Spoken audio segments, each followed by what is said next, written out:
Okay, sounds good. Heavenly Father, today we put on the full armor to protect us against attack. We put on the belt of truth to protect against lies and deception. We put on the breastplate of righteousness to protect our hearts from the temptations. We put the gospel of peace on our feet to walk in your light, peace, and freedom with the Holy Spirit. We rebuke anxious thoughts. We take up your shield of faith for protection to block and destroy all the darts and threats thrown at us by the enemy. We put on the helmet of salvation to cover our minds and thoughts, reminding us that we are children of a mighty King. We are forgiven, set free, saved by the blood of Jesus. We take up the sword of the Spirit, your living word, that has the power to demolish strongholds and is sharper than any double-edged sword. We come to you, Lord, in prayer daily. In Jesus' mighty name we pray. Amen. What's up, you guys?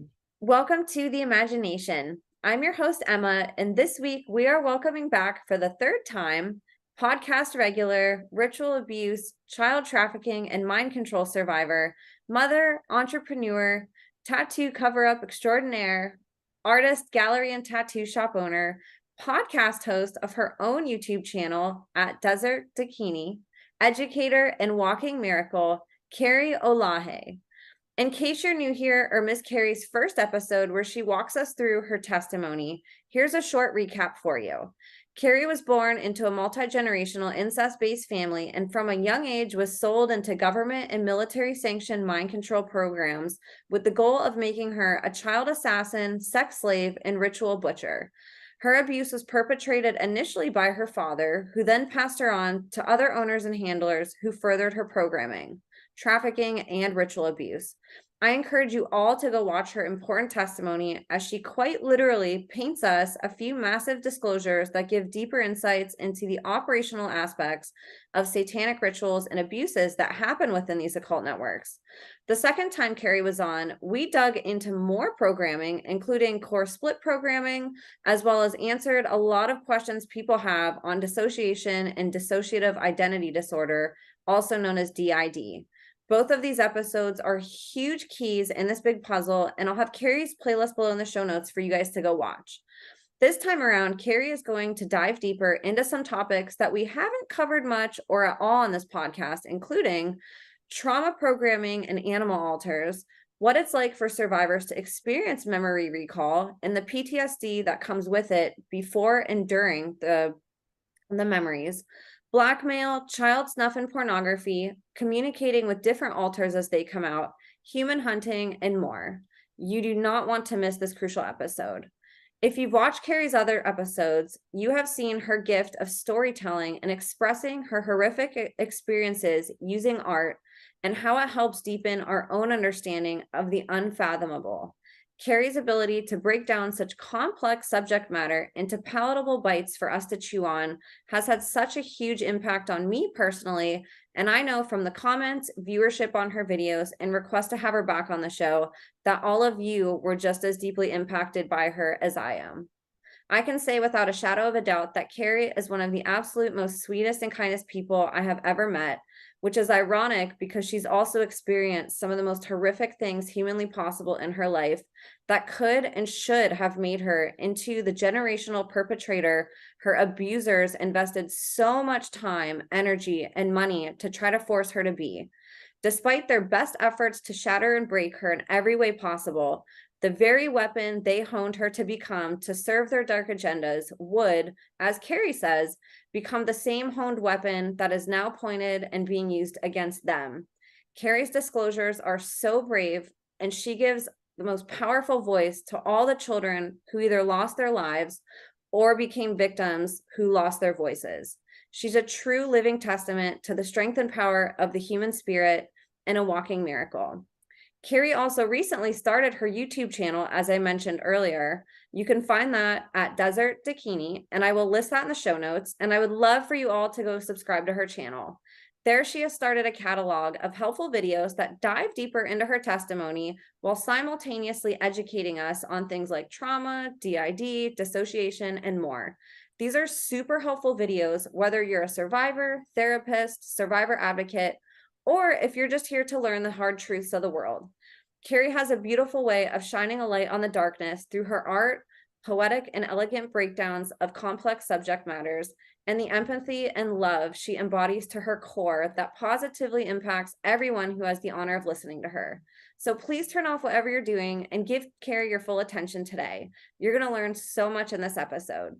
Before I finish introducing our guest, I want to give a quick reminder that if you're a survivor or whistleblower and you want to get in touch with me, you can email me at imagineabetterworld2020@gmail.com. You can also support my new Substack at www.emmacatherine@substack.com, where I'm taking up journaling as an outlet for me personally to reflect on the podcast guests and my advocacy work.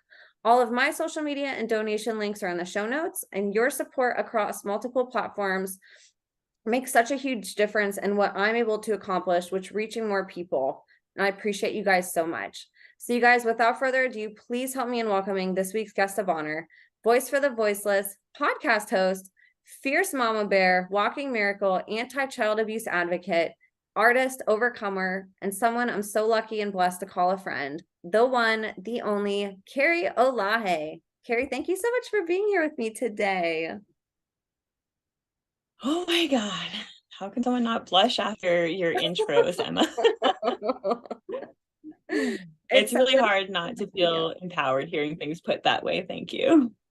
You're amazing. And everybody that watches, your episodes have had such a huge impact on people. And I knew that they would because they did on me, but you really do just have this very unique way of helping people understand the things that are virtually impossible for most people to understand, and I know that this takes so much energy and time for you, and I'm really grateful to have you back. And I know everybody listening is going to be really thankful to hear from you again.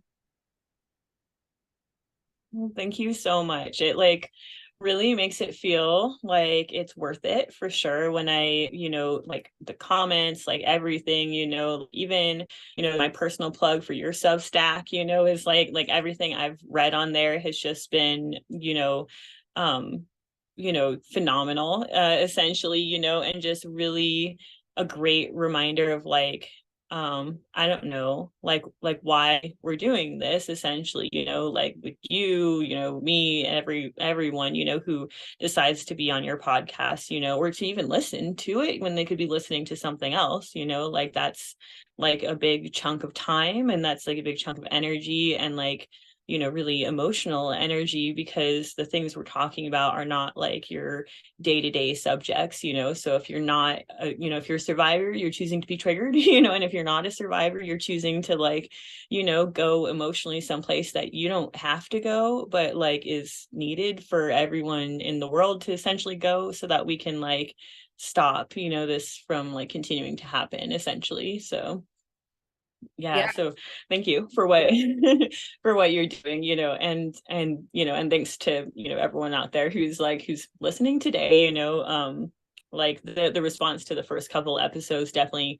kept me going, and on the right track. A lot of survivors will experience having some defensive programs or conditioning, that kind of affects us when we're trying to disclose and everything. And I was very much in that boat. So the main reason I like to share it with everyone is just because it's very easy, especially when to be honest, you using my quote several times in several episodes, when I wasn't necessarily feeling my best, and when I was hearing it in context to these other people who, I'm so admiring, you know what I mean? And all these different survivors from all different walks of life. And it really is what, it helps to when I'm in a different place, helps to keep the light, the lamp burning, you know what I mean? To be this freedom, we had, and it's and sometimes it feels like a step back. So I want to let people know is that that happens, and that's normal. And the most important thing is doing everything you can do to just stay focused on the positive things, the light and everything. Like I said, for me, a thank you to Nathan Reynolds and Chelsea Reynolds, because like, just getting into, I'll plug them too, getting into linen, getting into making my own bread and really taking my health into like priority was a huge part of it. But, like it really feels like when we can, stay focused on the positive, that by these things that like your essentially your abusers kind of put into you from an early age to kind of convince you that you would self-destruct if you ever decide to disclose or something like that, that it's really understanding. And that's what a lot of my channel is about, that all these like programs, parts are just conditioned, little parts, little parts of ourselves, little traumatized parts of ourselves that are kind of playing a role, are kind of stuck playing a role, and they don't realize that they can get out of it. So anytime like we experience things like like a lot of it'll be a lot of like physical body pains, or a lot of mental fog, or like what the experience of having like almost like physical walls or veils up in like the system to like prevent communication between parts. It's a lot of like things that sound crazy, to a lot of people, and we'll have a lot more context if you watch the first couple episodes and everything. But it's all I'm saying is like, like realistically 2 months to get, from feeling like I had backtracked back to normal is like not much, in the grand scheme of things. And in the past been several years, because I've been working on the healing for 5-6 years now. And that's kind of why I want to encourage survivors and stuff like that, is that sometimes things come up, and because what it allows me to do is by staying focused on the positive and continuing to work on podcast episodes, even in outline, if not quite getting to like the posting phase yet, that when you're going to come, like staying focused on the positive, you're going to come out of it, because essentially there's not a whole lot of power behind a lot of those things once you can realize that they're little parts and just really start communicating with them and talking to them that way. And that's a lot of like my channel, and like a lot of my journey with having the memory, even surface and everything. It's typically with a lot of people, it's experience of meeting, as you get triggered, different layers of alters, essentially different layers of trauma. It'll start usually with like some of the less stuff, and the more varied things, will come up a little bit later, which is, to be honest, a defense mechanism for our brain, and saying was just a roundabout way of saying, is that like, I sometimes present a very polished, like, that's part of the programming, it's kind of without fail. It's like the worse I get, sometimes the more normal I'll seem on the outside, and less able to communicate where I'm at internally, essentially. But, the part of me that allows, for me to do this, essentially, to come on here and talk about this and everything. Sometimes like we can present, to be more put together and everything. And I don't want this, not for to think that like, that I, or sometimes anyone is really like further along than they think, just because we're here and talking about it and everything, that like this is a lifelong process of healing. We're dealing with developmental trauma, and there are going to be periods of time where like the level of stuff coming up does take all of our energy and everything, and that's okay. That I was just kind of like saying, that, if anyone's in the mode, where they feel like they're just white knuckling it through life right now because, they're dealing with so much internal mechanisms, it feels like an internal self-sabotage and stuff like that tends to work against therapy, work against talking to people and connecting with people about this stuff, that really, just staying focused on the positive, staying focused on like whatever grounds you spiritually, is kind of like what you need to do, and to know that all things are like temporary. And like, if you do that, there's going to be a point at which this is going to let up, especially if you're going towards introspection and understanding where it comes from, like you will have that connection that you're looking for. All it takes is trying to ask the questions, trying to connect with those parts, that seem intimidating or bullying, and just finding out why they're doing what they're doing. And what happens on the other side of it is that you end up being much more integrated with your system, more connected with parts, parts that were enemies become allies and everything. So just to say, like, thank you for your podcast. Thank you for the community, because it's all things that, like, even when I go through tougher times, feels like something that's very, grounding, and to me keeps me on the side of the positive, because you are so loving, compassionate in the way that you, kind of champion and like, present being, a real warrior for like for the cause. It's the kind of thing that like that really breaks programming, is to see not just that,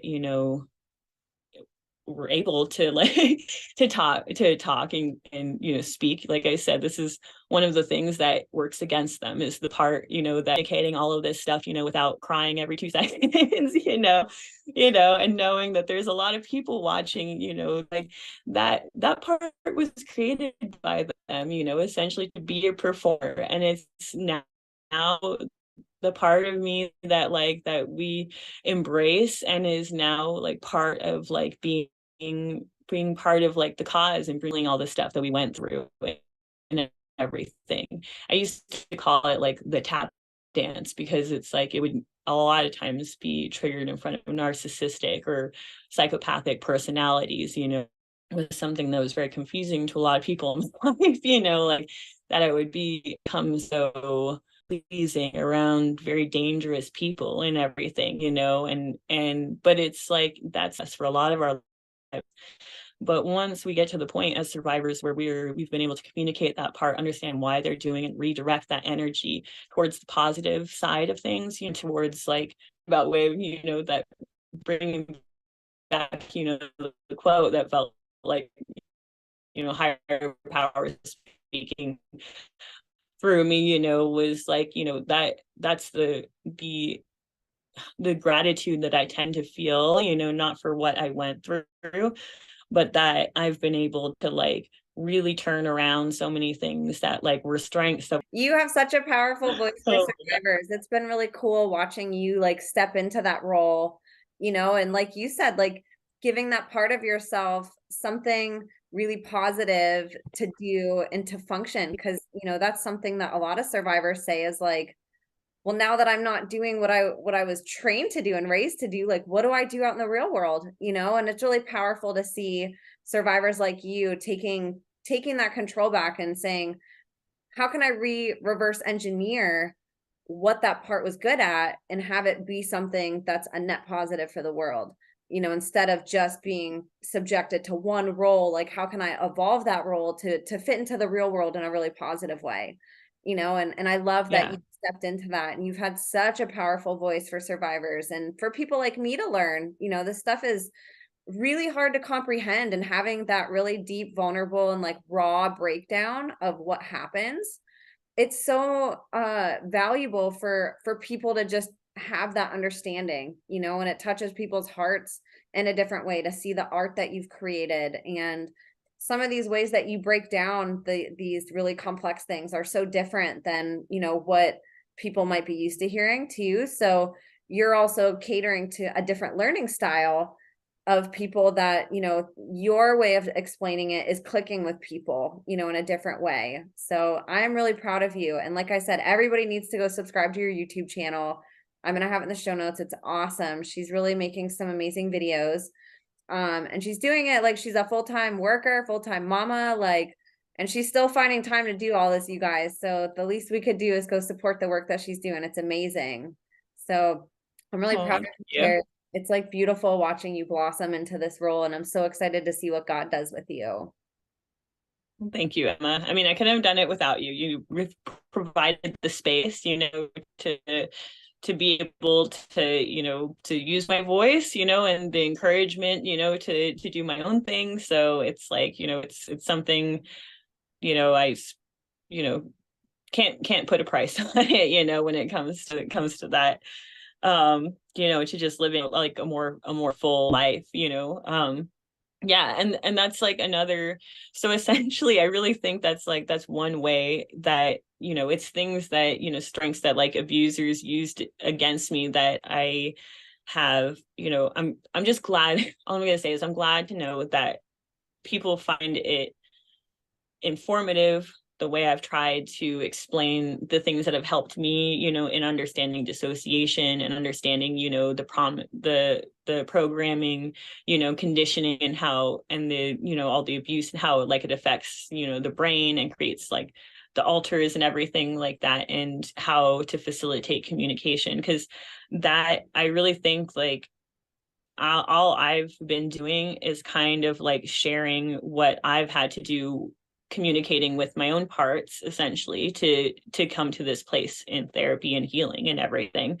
And like connectedness, like I had mentioned before, like it's like coming to a place of not really having, very many gaps in life, compared to where I was at several years ago, when, you just realize like how much there's a lot of times for survivors experience of amnesia, where like you have all these kind of like cover stories in your head that like are just kind of like almost like very like flat fantasy one-sided ideas of like what your life was, and then on just a little investigation, and most of the time we just like stay focused forward, and it's just like, one thing in life after another, and we don't take time to like, look at the all the weirdness, the fact that we don't remember so much. We're just like, oh, just life was, most survivors, before you get your memories, like you have a lot of PTSD symptoms you don't have any explanation for, whether that's like phobias, anxieties, triggers,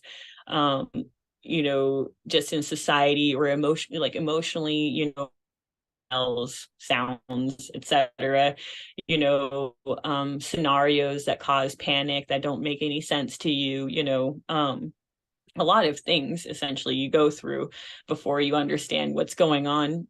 But usually, like you kind of like, have a lot of times in especially DDNOS where you were dealing with like a lot of multiples, a lot of trauma, and a lot of like, conditioning by multiple abusers, that knew about the developmental ages that they needed to do their traumas to create splits.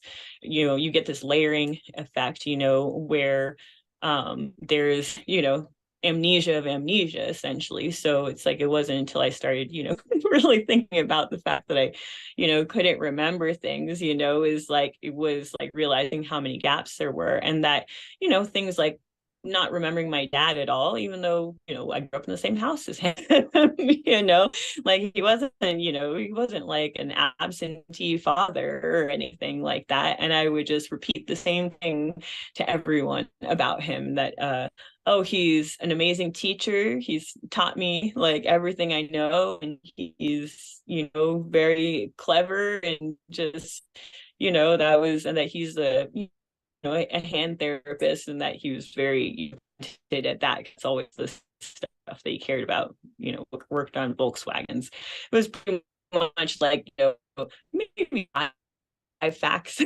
about him. And it was funny because and I had noticed this too, even before the memories were coming back, that it's like his birthday cards, I would repeat like the same phrase, like two phrases over. There was no feeling or emotion, behind it, but it's like it was just like a blank. And you do things, when you have a system, they're very obligatory, you go through missions a lot. So, this is kind of like where I wanted to share some about just, memory call and stuff like that, that, that, for me, it was the kind of thing that it was a lot of my life. I had really been what people would call like a space cadet, I guess. I was always living in my own head and everything. So these are kind of like early dissociative symptoms. It was incredibly intelligent, was like put in all the advanced everything. I was a very introverted child, lived in books, and my drawings essentially in my head, pretty much entirely. And I did, loved nature. That was probably the only time I think that I probably have most memories from actually is like my times, like snippets of times like in nature, probably because that's when, I was probably felt the happiest or something, so essentially that was why it was really interesting to see the breakdown of the gate, the recent episode that you did, just because me personally, like especially even early on in healing, before I had even really had like the full memories of like what had gone on and like gate field trips and stuff like that, essentially, I always had, the suspicion, because we were talking about the amnesia, that it's like you don't have any memories of like, of anything basically in certain periods of your life, essentially, that like you can look at photographs and just be like, wow, like you hear other people talk about, this time and this year in school and that year in school, and it's just like, for you, it's just like a big blank. It's like, except for what I've come to find, is like the little flashes of memory I did have throughout my life that I had carried. Pretty much all of them were attached to trauma memories, essentially. So there were weird things that had stuck with me, but I couldn't quite explain, and sometimes I would ask my mom about him or something, but it's because I didn't even know why I was asking about him. It's like, it just kind of like whatever, and the gate field trip, when I was in first grade was one of those, essentially, to where we went to Corpus Christi for an overnight trip, as a bus full of first graders, like, and I was living in San Antonio, Texas at the time, so it was essentially, a it was a trip out of town, with like where parents, essentially just signed over their kids, at that young age to just go with teachers to this aquarium to like spend the night. And it's something special because like, these kids are so mature and so advanced and everything like that, and the parents feel like it's so like special, and my dad knew exactly what was going on because like I had mentioned in the first couple episodes, like he essentially, I think, had sold me pre-birth, that like, he knew if he had a kid that he was going to be molesting that kid, and that kid, because of the, the people he was involved with, the, the stuff pornography that he was like a connoisseur of, like that he was going to be like sending that, child essentially along, to benefit him, essentially in ways that I don't know the details, I don't know if it was like monetary or if it was just because for him it was always the power fetish, essentially, like he just wanted to constantly be rubbing shoulders, with people that were like more powerful, and seen as having more status as him, essentially. So but I digress. So when it comes to like the memory recall, it's like, as a child, very intelligent, very spacey and everything.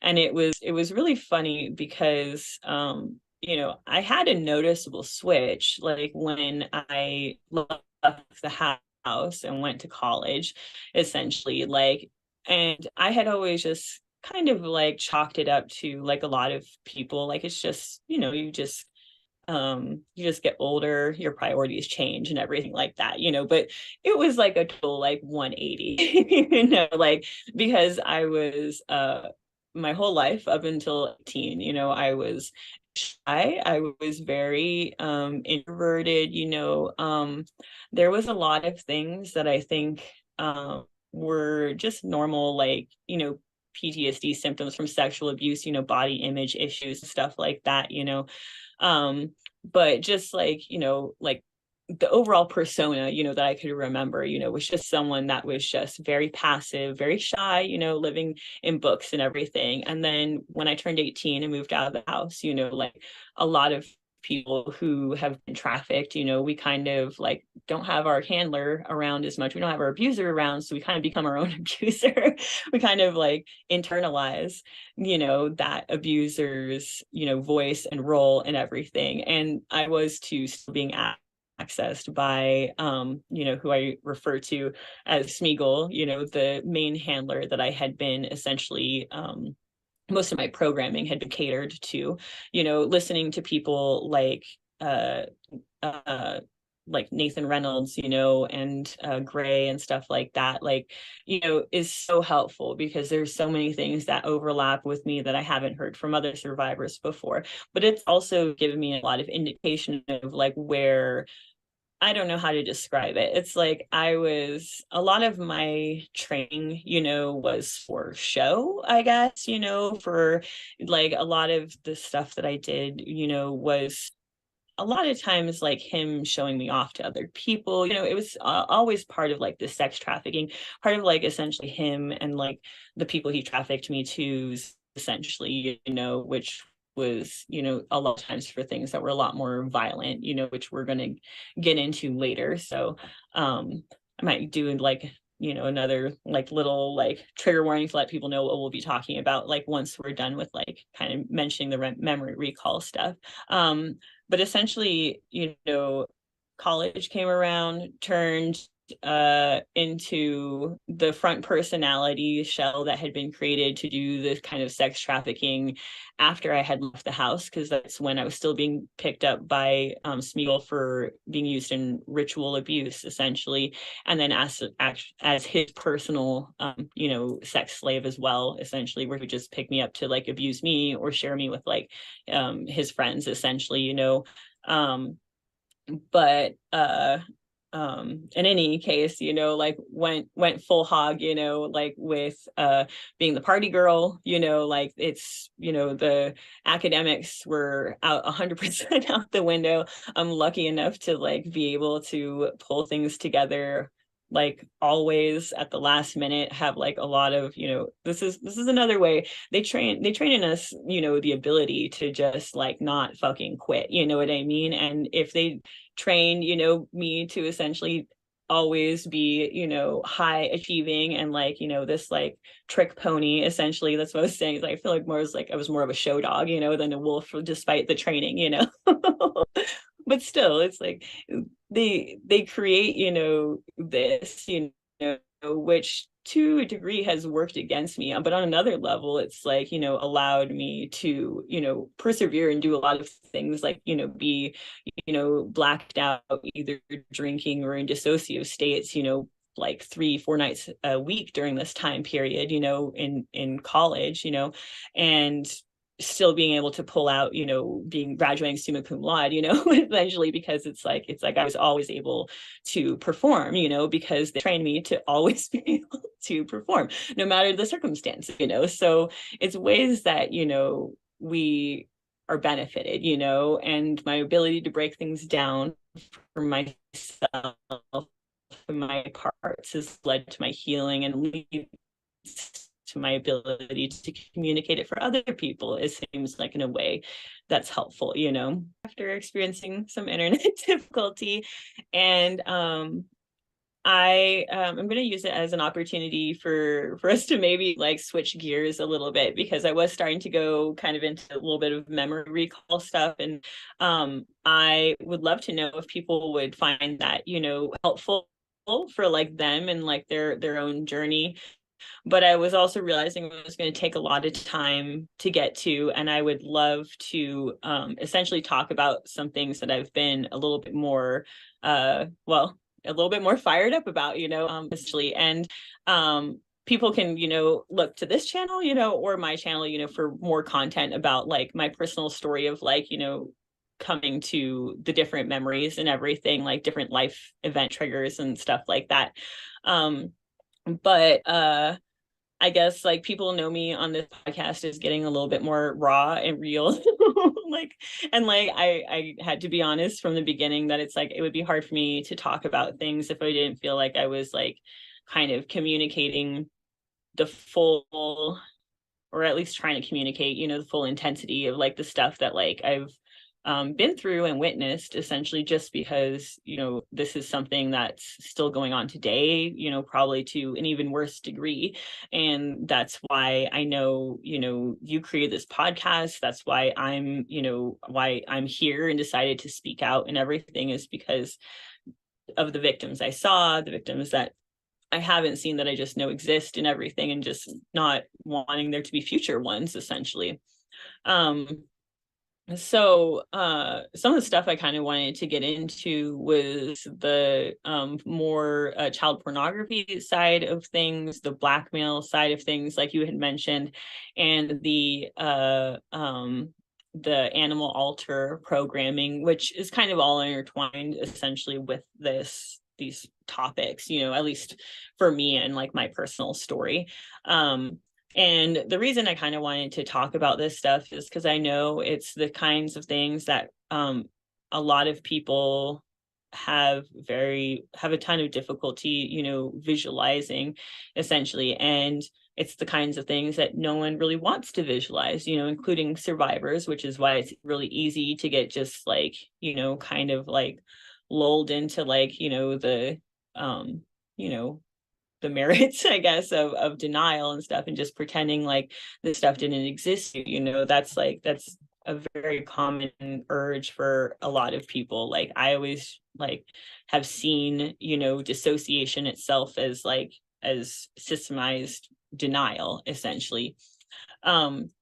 But what I kind of wanted to talk to today, you know, was essentially like the reality of like snuff pornography, and just kind of share that it's kind of like an industry, unlike or like every other like black market industry.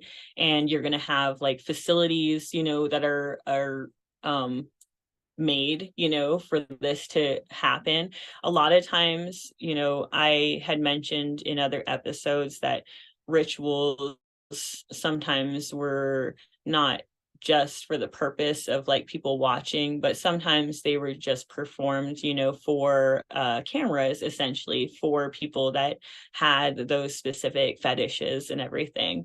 And I was like initially introduced to everything with my dad just showing me, you know, the pornography, but later was used in a lot of that as well. Um, so that's like one thing that I was really grateful to early on in my healing was Katie Gross, or Dylan Gross, the preferred name now, and I hope they're okay. But I've been sending prayers that way. But one thing they had mentioned validated like what I had memories of, you know, was what she had called Uncle Sam's Snuff Factory, essentially. And that really, really hit home for me, you know, just because it's, I don't know if it's the same location, you know, but at least the same style of place that she described is very much my own experience too.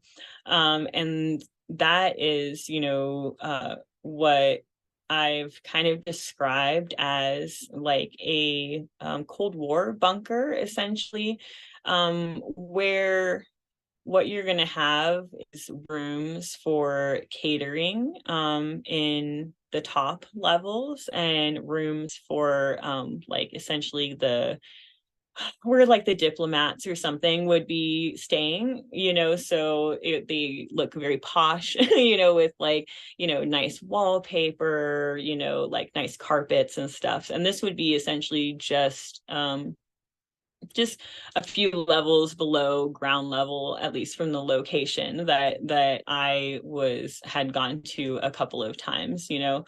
And when I say I went there a couple of times, you know, it was both for training purposes, like I had mentioned. It was, you know, kind of like appeared like to be like an underground storage facility in parts of it, or like a abandoned jail, essentially, like just there were certain areas, that weren't like the posh areas that were meant for the people that had commissioned the bunker to be living in, essentially. There were areas that were just, completely utilitarian, that I think are very similar to like a lot of like, tunnel type complexes that other survivors have described, with just like, for me, just endless lanes, doors going off of them, and a lot of rooms that were essentially just like concrete boxes with like specific, roles, in programming, so you might have one that has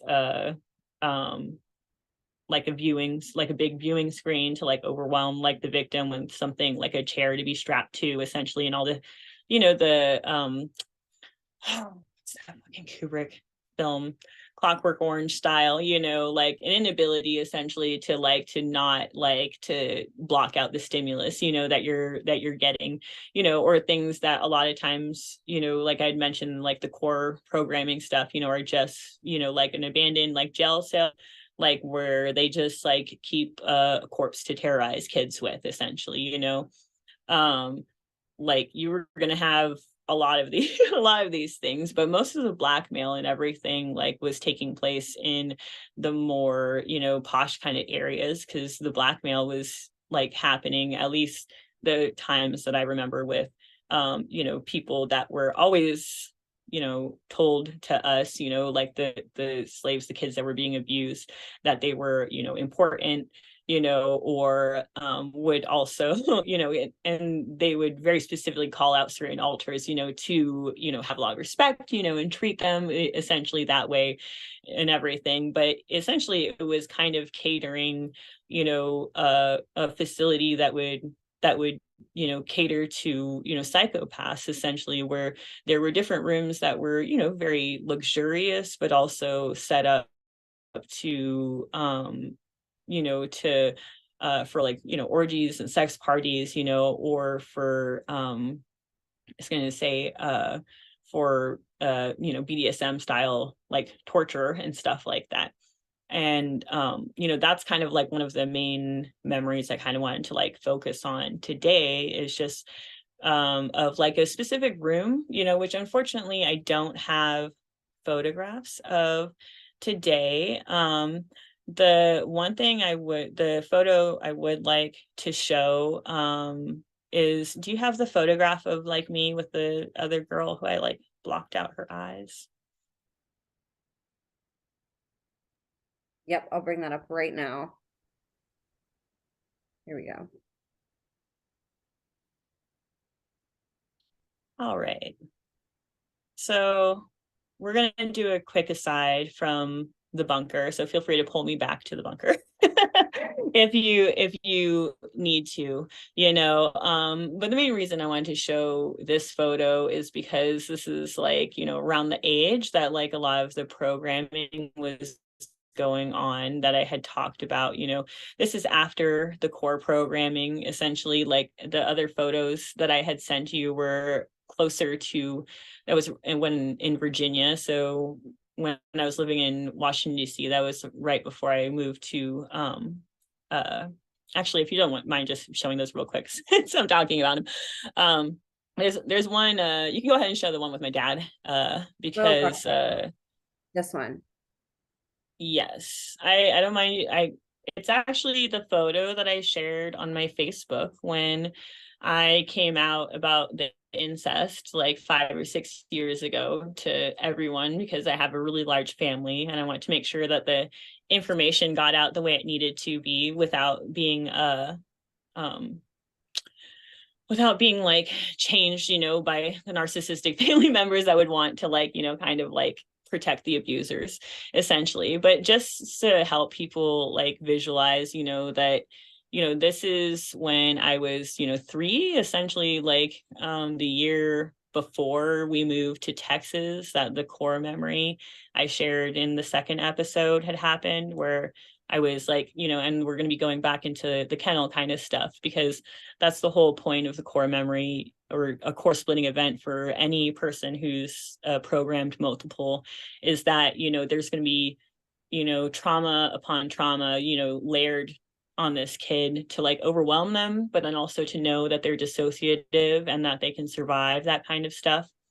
But a reason I wanted to show it is just so that people like can have an idea of like the size difference, you know, like that for me is part of why I used it as like the photo when I shared on Facebook, you know, years ago about the incest. You know, it's just because, you know, that for me is like when I feel, you know, sadness and rage, you know, to know that that's the kind of thing that, you know, one human being, you know, who I don't really think counts as a human being, you know, can do to their own child, essentially, you know, and that essentially, you know, it was the following year, you know, so I was only that much bigger that, you know, that I was essentially raped the first time by him. So you can go ahead and pull that down and switch to the other one if you don't mind. And also too, I want to point out, like, he looks like he's not somebody that you would look at on the street and think, oh, that guy's, you know, an abuser. Like, he's somebody that creeps me out. Like, he looks very normal in this photo. You know, he's dressed very Yeah. normal. He looks like a normal person. And that's what's tough about this is these aren't the people that the movies tell us that they are. You know, these are like very Mm-hmm. resourceful, a lot of times very rich, not always, but you know what I mean? Like very prominent people in People see society. him as a clever, charming, high achieving guy. Yes. And he looks like a normal person. And you know, what he was doing behind the scenes is just horrific. We'll go Oh back to yeah. okay. Yeah, and letting other people do behind the scenes to his daughter as well, you know. And I think that's the main reason I try and like, you know, really speak out to, you know, psychopathy as being one of my main things, not just talking about dissociation so that people can understand that, because yeah, people, especially outsiders like who don't experience it, they need to understand dissociation, I think, to really conceptualize it. You know, like you said, it's like it's very hard to like really conceptualize this kind of stuff until you've had the experience. And even a survivor early in healing a lot of times has difficulty really seeing their system for what it is, you know, because it's meant to be hidden, you know, from us essentially. So having the insight on how things are work, you know, with the association and everything, I think is just huge for me to like understand what's going on and grounding and communication, you know. But from the other side of it, psychopathy, you know, you're looking at people who act like complete demons, who are essentially, you know, some people consider, you know, that they do have demonic entities attached to them once they do lose this connection to their empathy, you know, to compassion, which is, you know, the foundation of, you know, any faith of God, you know, is compassion, you know, no matter what religion you're looking at, you know, it's all about, you know, compassion and connection and oneness and everything. And these people, you know, like psychopaths, most people, unless you've been abused by them, you know, you don't have the context to understand what they're capable of, to understand their motivations, you know, because they're all the complete opposite. You know, it's so hard to imagine something that's the complete opposite of everything everyone else is. It's not love, it's not family, it's not, the job, the wealth isn't for them to provide for their family. It's to provide, you know, for their addictions, you know, or their cover, you know, of a good life so that they can pursue their addictions. You know what I mean? It's the kind of thing that it's the kind of thing that that really just ends up being hard for people to visualize, you know, because it's so different from their experience. And that's why I try and focus a lot, and I will in future episodes of, you know, my podcast on the psychopathy and everything, because the kind of person that can abuse a child that you're seeing in front of you, you know, their own child is going to have zero issue letting another person abuse their child if they're going to get something from it. You know, yeah, they'll act all pissed off, you know, if someone's taking advantage of their kid and they ain't getting anything, you know. But you know, they have a price for sure, you know, with that kind of stuff. And like I said, with my dad, I don't know whether it was money, whether it was just access to more children and snuff pornography, because he definitely got that, you know, and that allowed him at me access, you know, him allowing others to access me. But he knew exactly what I was going on. And, you know, a lot of these memories, I was either dropped off at, you know, these more intense like training sessions, you know, or blackmail, or, you know, those kind of things. Like, you know, he dropped me off there, you know, at those locations, knowing exactly what was going to happen, you know. And when we get into the kennel stuff a little bit later, you know, the what you see, you know, here, like this is, you know, who I refer to as Susie, essentially, you know, like, so this is the daughter of the beta trainer I refer to as Shmuel, you know. Like you can see, you know, I mentioned she's a couple years older than me. She's essentially I was gonna say she's I mean, you just look at the difference of poses, you know, essentially too. Like the girl like had essentially been trained to be a porn star, you know, and to not just, you know, be abused by adults and everything, but had been trained to perform, you know, on camera to abuse, you know, me and other kids and stuff, and to essentially, by role modeling the behavior they wanted, you know, train me to be the kind of person that would then perform the blackmail kind of acts that I'm about to discuss. So this here, you know, is me, you know, I think probably like about like 5 or so. So it's a little before, you know, it's after the core memory has happened, you know. I'm a little scared looking there, you know. When you read into body language and stuff, you know, it's like, you know, it's like still my hands like clenched over my genitals, you know what I mean? And just like this, like, you know, look of like fear on my face, basically. So I'm assuming because of the pose, you know, that it was probably like my dad, or that her dad, you know, who was like I said, a family friend, you know, everyone knew he was just like, you know, another guy who worked in the hospital, you know, was like good in his military career and all that stuff, you know what I mean? And behind closed things. Um, so if you want, you can go ahead and pull those down. You want me to show the middle one, the one of just you?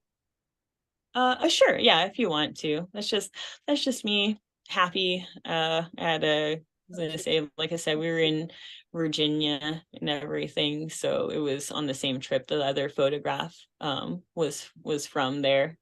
Uh but yeah. So cute. You're such But a little it's the peanut. I know it's yeah, it's really healing and awesome, you know, to connect with like your younger parts, you know, for any survivor for sure, because it reminds me of why I'm doing this, you know. It's because it's like, you know, the kid I was is the kid that someone is right now, you know. And it's like, you know, how can you not want to protect that, you know, cute little baby, you know? And it's like, you know, there's, you know, like, you know, I picked up a peregrine little or a Chester's hawk, you know, falcon on the side of the road earlier, you know, and got it to the right rescue home, you know, because it's like I just can't, you know, at this point, you know, when I know I can do something, I can't not do something, you know, when there's something like, you know, especially like something like young, like in need and everything. So that's why we go into these dark areas, you know, because I feel like I need to express, you know, the true like gravity of like the evil, like a lot of survivors do that come on here, is like they're you know, they tell their story as like a wake-up call to people to be like, you know, this is what we're dealing with. If you think about this for 2 seconds, it sucks. But if you think about it being your kid or you as a kid or something, you know, it's shitty on a whole nother level, you know. And it's hard not to get angry and motivated, you know, to just fucking, you know, have some courage and say enough. Like, so um so yeah, yeah, if you wouldn't mind pulling that down whenever you get a chance. I just want to say But too that this little girl uh-huh, is so proud of who you are today, Carrie. Like she's smiling at you right my now. gosh, she couldn't have even believed it, like for real. Like it's the kind of thing where, you know, I try and focus on gratitude a lot, you know, and that's one thing that just, you know, for the little parts, you know, that see that I, you know, bring into the present, you know, like, you know, time after time, you know, like we deal with the emotions, deal with the memories, you know, and bring that part into the present, you know, to a place of like peace and rest and everything. And, you know, like, it's true, like the life that like we have now, they look at and they're just like, whoa, like this would have been like our dream. You know what I mean? Like living in the country, like in nature and everything, like having our own like gallery and tattoo studio, you know, like being able to do big mural projects, you know, for the city. Like it's the kind of thing that like, you know, just ends up, you know, feeling, you know, very you know, very fulfilling, you know, to know that like that we come so far, essentially, you know.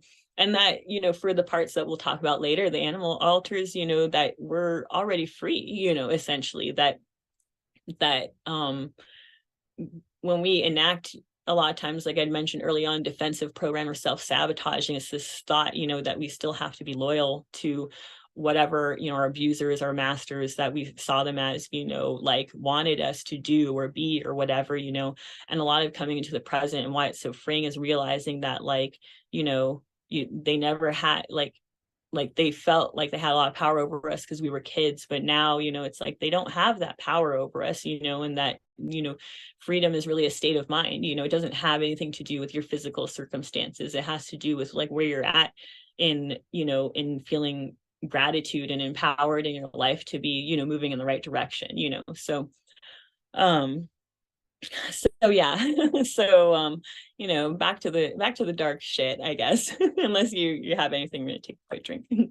Nope, you're good, girl. You just take it away from here. Thank you so much for sharing those really sweet photos too, you know, and just showing us the reality. Like I said, it's society thinks one way that, oh, a human trafficker or an abuser or somebody who watches child porn, like they look a certain way. They're going to look like a crackhead, or they're going to look, you know, tattered or homeless, and they're going to seem crazy. And it's like nothing about that photo. Like your dad looked completely normal, and that's what's the most terrifying, Yeah. you know. So thank you for And to sharing be that and honest, like bringing the reality to it. of course, you know, I mean, it's what helps me, you know, and it's what I wanted, what I hope helps other people to really like understand like what we're talking about here. And, you know, and for me too, like you were saying with the abuser not being super noticeable, it's like that image of me and her, unless I pointed out, you know, the kind of like weird quirks, you know, about our like body language, you wouldn't think twice about it. You know what I mean? Like those don't look like child porn stars. You know, like really, you know what I mean? Like, would not anyone look at that photo and think that? Like, no, maybe a fucking psychopath, you know what I mean? But like not a normal person, you know, like wouldn't look at that and be like, you know, it's like I think they visualize that the kid would be, you know, like when I was, you know, starting out in AA, they were saying, you know, everyone visualizes an alcoholic, like a bum on the side of the road with like a brown bag in their hand, but they're not. They're doctors, they're lawyers, they're, you know, librarians, they're soccer moms, you know. It's like anyone that has trauma that they're trying to drown out, you know, with addiction, essentially, you know, is going to have, you're going to get them from all walks of life, you know. And that's kind of like what we're saying is this is a very hidden thing, you know. It's not, and because people like the abusers tell us, people won't believe us if we disclose, because most people wouldn't believe this kind of shit, you know what I mean? Like me saying that kind of stuff, you know, to anyone, it's like it's so far outside their reality to think of, you know, you know, sorry if it's shocking or triggering, but child porn star, you know what I mean? Someone that's like used in a lot of like, you know, films, you know, which I would more consider, you know, her than me, just because she was both used in films just to produce films, but because she was used in training so much with other kids, you know. It's like I don't think I was exclusive to that. It's like that essentially, you know, it's like, you know, it's what I would consider, you know, a celebrity in the fucking industry. You know what I mean? Like, because she would have appeared in a lot of fucking content, you know what I mean?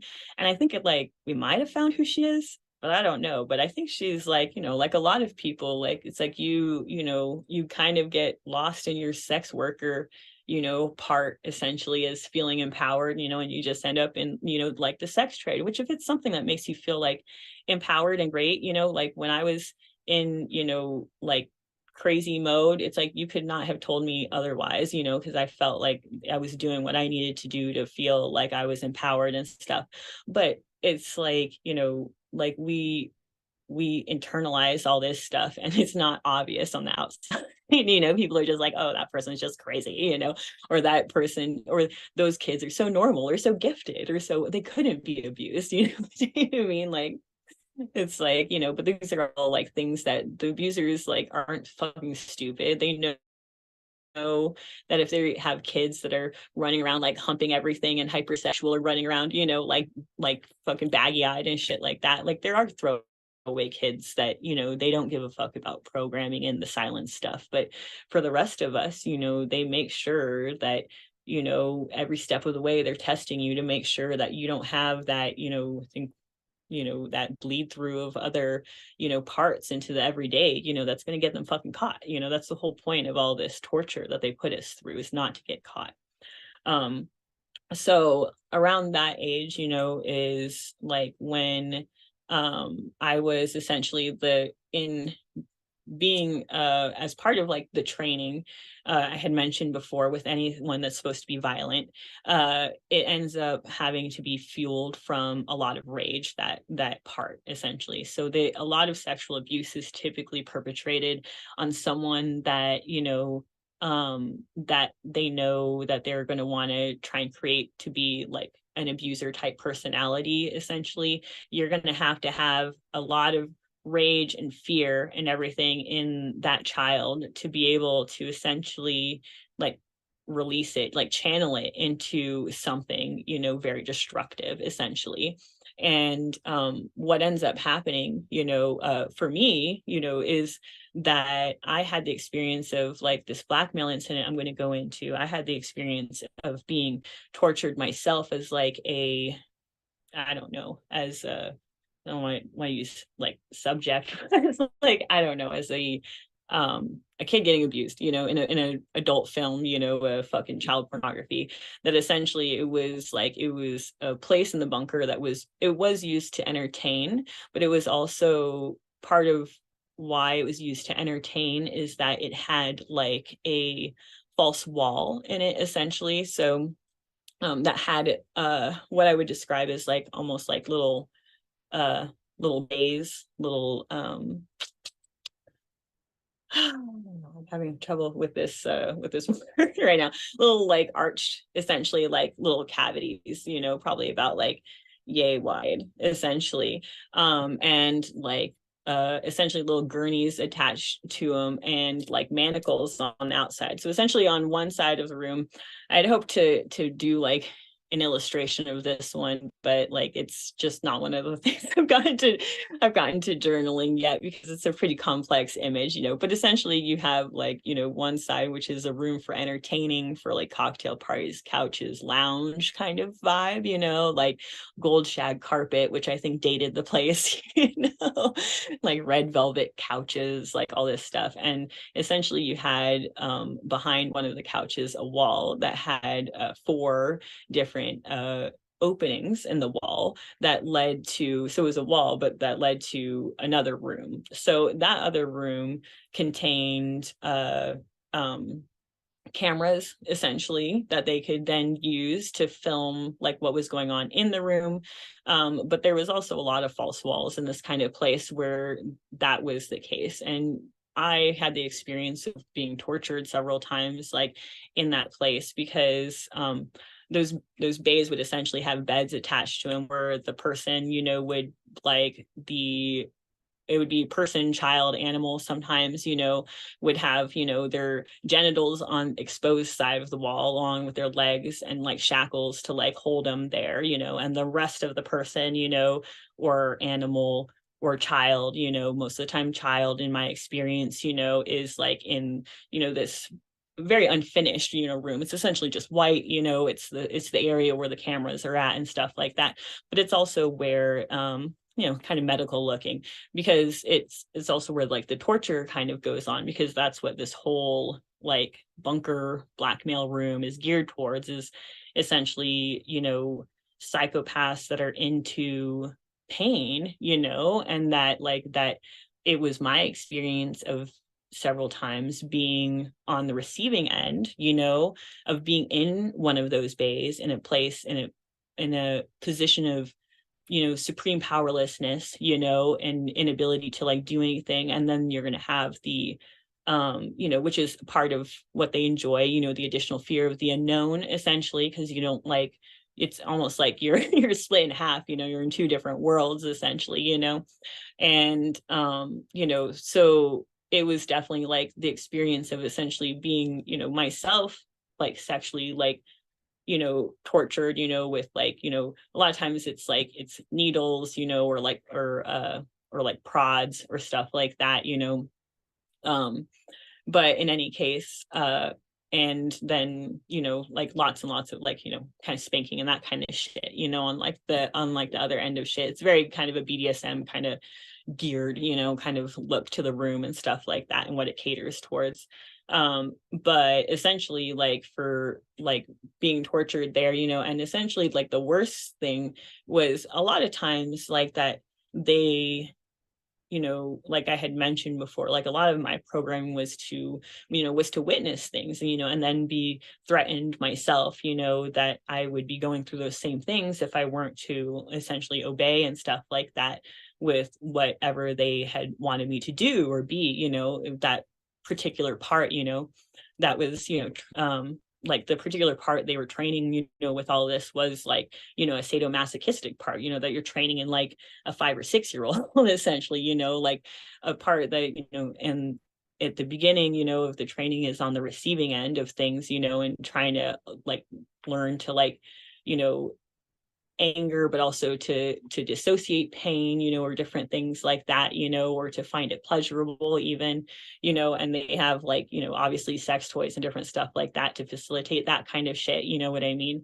But I was gonna say, like also, to see other kids that were essentially getting it worse, than what I was, and that for me, the worst thing, really was that like there was like on the end, the last bay was what I could only describe as like a brick like pizza oven or something, and that was like, made for like, burn torture, like and just like burning kids and shit like that. So for me, like it's, and like I said, it's my heart goes out to the animals too, like because it's like I saw like, like dogs or like I was gonna say like goats like used in like this capacity like as well in this like same area, because I guess it's size wise it would have made sense, and everything like when I think back on it, but regardless, like later on,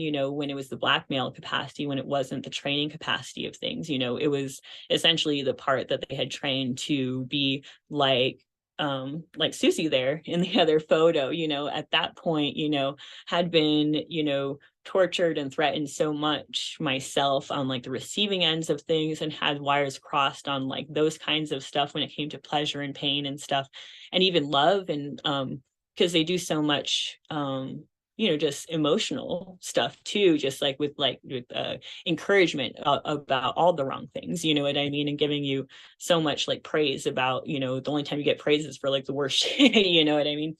And for that altar, like, and that's the thing I like to reiterate to people, is like the altar that's getting tortured, the part of you that's like, split off to preserve the rest of your brain, that's getting tortured in that bunker, doesn't realize that, the next morning that they're going to be a kid in a normal bed, and have like breakfast and stuff like that with like, their piece of shit dad while their mom's like away, they'll be sad their mom's gone, you know what I mean? Like, and like there's drugging or different things, I think, or even the dissociation they do for like pain. But a lot of the torture for me was things that wouldn't leave a whole lot of, physical damage and stuff. Like that was, like I said, for usually kids that were seen as more like throwaway kind of stuff, that they got a lot more of that in the snuff kind of industry.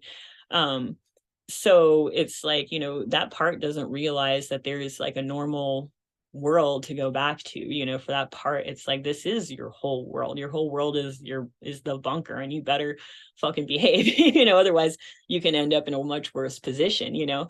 And that's like where, you know, where I was at when, you know, dealing with some blackmail stuff. It's like remembering, you know, he jokingly called him Chairman Mao. He wasn't Chairman Mao, but it was just like his like inside joke when he was referring to him. But my main, you know, I don't even know what to call him, like my main handler, basically, you know, Schmiegel, he, you know, he was really very high up in the military, you know, was like sergeant major and stuff. So he ended up like, he was like entertaining, you know, a Chinese and a Russian guy who I don't, you know, remember names of, essentially.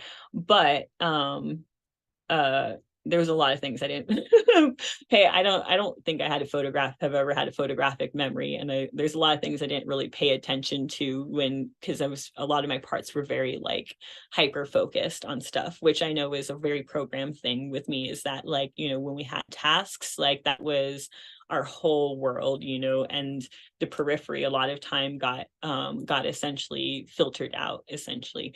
But regardless, you know, it was him and a couple like fairly important foreign diplomats, and essentially me being like a 6-7 year old, you know, that was dressed in, I think it was 7 at this point, it was right before we moved, but you know, being dressed in essentially, you know, like black corset, you know, and like all the, you know, thigh highs, all that bullshit, you know what I mean? Like it's almost like a, like I said before, for the ritual, it's almost like a comical image, you know. But that was a lot of like his particular shit, is, you know, sometimes people want the kids to appear insanely like innocent and baby dollish and stuff like that, you know. And there were abusers that were like that.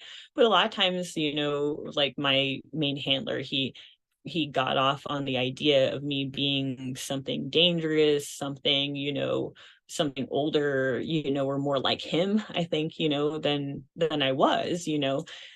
So it's, you know, it's really like absurd, you know, and fucked up. But essentially it's like, for a blackmail incident, it would be myself, you know. If you would have seen, you know, that film, it would have been myself with the riding crop, essentially, you know, torturing the in the bays there, and them, you know, serving them drinks, you know, just like, you know, being sexually abused by them, obviously, and that kind of stuff, you know. And it just being more stuff that's, you know, for him was just like a show of power, a show of showing stuff off. And then the ulterior motive too of also having a lot of like crazy shit on film, you know. But the main reason I like to, you know, I wanted to kind of bring that up today, you know, is just understanding like what kind of goes into training someone, like a kid that you could see that could do that, you know. And how like this was, I don't know how to describe it, like, you know, I had mentioned early on the Snuff factory thing, like it's, you know, it hit home so much, you know, when Katie Groves had mentioned that to me, because that's the 100% the feel that I had from the core split memory, you know, looking back on it, that it was like, it was, you know, me and a few other kids. And how often did they do that, you know? Like how often did they kill, you know, kids just to traumatize some other ones that they had ulterior plans for, you know, because they had jobs for them and they needed to be silent and have dissociative splits. It's really insanely sad, you know. And that's the thing with the bunker too, is just knowing, you know, the factory aspect, knowing that I was on one side of it and then on the other side of it, and just knowing like, you know, the kids that I was probably, you know, like torturing for the sexual gratification of these diplomats, you know, that like, that they were going to be in my position at a future time, most likely, where they were on my side, where they were having to abuse other kids, you know. And just really understanding what a toxic and disgusting cycle it is, and how it can even, happen, is with this, because you're dealing with psychopaths of like, ever since the Nazis really like systematized this abuse to this degree, to where, I really don't feel like my situation, as crazy it is for a lot of people, was unique. I feel like there's been so many people I witnessed that went through the same thing and went through, so it's just mind-boggling to me to be like, this happened, I'm 35 now. Like, how long ago did this happen? It's like almost 30 years, almost 3 decades ago this happened. And I'm assuming the shag carpet isn't there anymore. I'm assuming they had a decorator come in, but I bet you not much else has changed. No one's fucking found the bunker in Texas with, like, but maybe they have, we're just waiting for someone to do something about it. I'm visualizing, praying every day, that, and I know, to be honest, we've already won. It's just a matter of time, till the light wins out, and kind of corrects this like imbalance we've gotten to. So, and I'm seeing it happen. I think, I think it's going to happen, like even with my own healing sooner, it's like, if you really have faith, focus on the positive, it happens sooner versus later.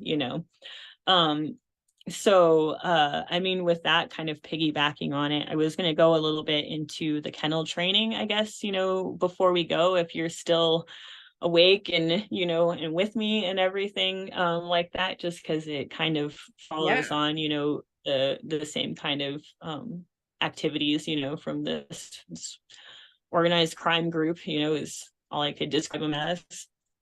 I'm here for as long as you need, girl. Do you want me to bring up the first photo that you sent? Sure. Which one is that? Is it the one that's mostly black? Yes. Okay. I'm gonna have you hold off on it. Okay. Just because I tend to find that's why I have you pull them down a lot of times. I tend to find my own images kind of triggering sometimes. It's a little it's a little hard to stay focused, although I do find them, I feel like that they are helpful to show, essentially, so what was I gonna say? Yeah. So if you don't mind, I was gonna give a little bit of like context first before like we go into that, essentially. But so this would be like essentially like what I had talked to people before about, is that there was, there was a ritual in Washington DC that was kind of like, it was a kind of a ritual, I think, to celebrate, Smeagol to a degree, because he seemed to play a fairly important role, in it. But a lot of like this was like, that was like the culmination, essentially, of like some training that I had gone through with him, and that involved like a lot of preparatory work, essentially. So that's kind of why I wanted to bring it up again. Like, it's kind of like the blackmail memory, is that like that these, I don't know how to describe it, that it's very systematized, the order they create altars in, if you're dealing with like mind control type stuff. So they know a lot of times like how to essentially like prepare the brain at like an earlier age with like a certain altar that they can like then put in, for future updates to programming and everything. And so I had mentioned before, in this I had been to this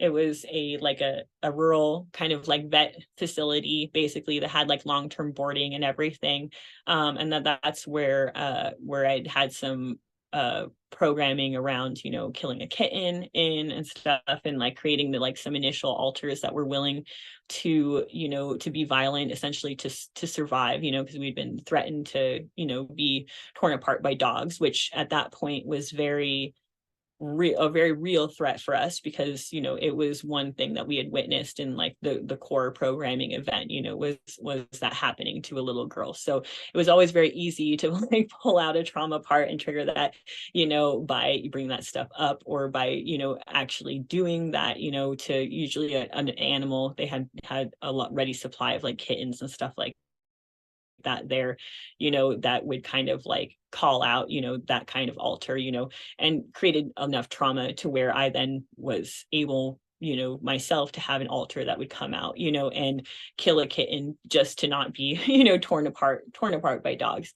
But a lot of like the training, you know, there was based in play, essentially. Like it starts off with you know, kids love pretending to be like dogs and running around with dogs, you know, it's just kind of natural, you know, it's part of pretend and everything like that. So I definitely had the experience of being there a lot initially with Susie and her father, Shmuel, essentially, and my father, with training events where we were, you know, essentially being allowed to just pretend we were dogs and play with the dogs. And there was this big showing of essentially, you know, you, as they describe, you know, you can train dogs with other dogs, you know, like an older dog will role model the behavior that they want from the younger one. And that's always what was kind of implied. And what they said, you know, what they were doing, you know, is that, you know, that she had a specific dog name, you know, for her dog alter, and that I was allowed to choose a dog name for my dog alter. But, and she had, you know, but it's a game at first, you know, and she had, you know, like this like pretty pink collar, and I got this brown one, and I was really upset by it. But I was told that I had to earn the pink collar, basically, you know, because it was something like with a lot of like this initial like bestiality, porn, and training kind of stuff, that like it was very much about that innocent, like playing that like innocent dog like kind of like BS, essentially. So, and there was a lot of drugging involved. That's one thing too I have to mention, is a lot of times the kennel, when I was in this kennel space, I think there was hallucinogens or something mind altering involved, to where it was even more easy to feel relaxed and in the role that you were in. And I feel a lot of times it's hallucinogens just because I did like in, you know, recall is like always see kind of almost like the grass kind of moving in a strange way, which, you know, later on in life became a little bit more familiar.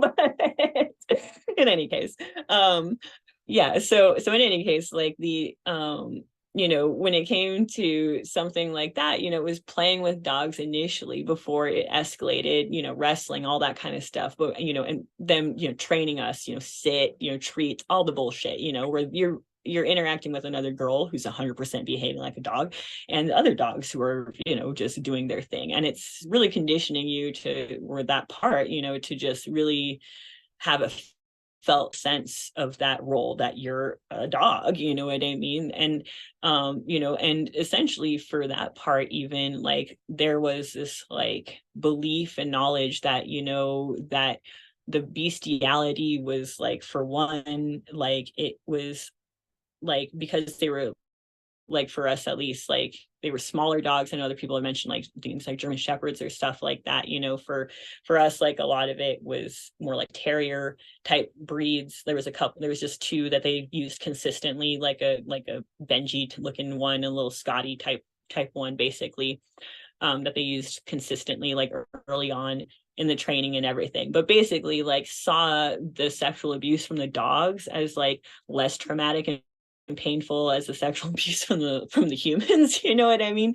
So you have this like, you know, like weird, just like well, like being a dog is way better. That's way better than being a human, you know, like being a dog's cool, like dogs aren't that bad, you know, they're just being dogs, you know what I mean? Like, and so it's like you have all of this like insane, disgusting fucking, you know, pornography being made, but also like training that's happening to create like an alter that believes 100% they're an animal. And that's kind of what we had mentioned early on. Like a lot of people, even if they don't have experiences with bestiality or something, who are survivors, will have animal alters. So I don't want people to jump to conclusions just because you have animal alters.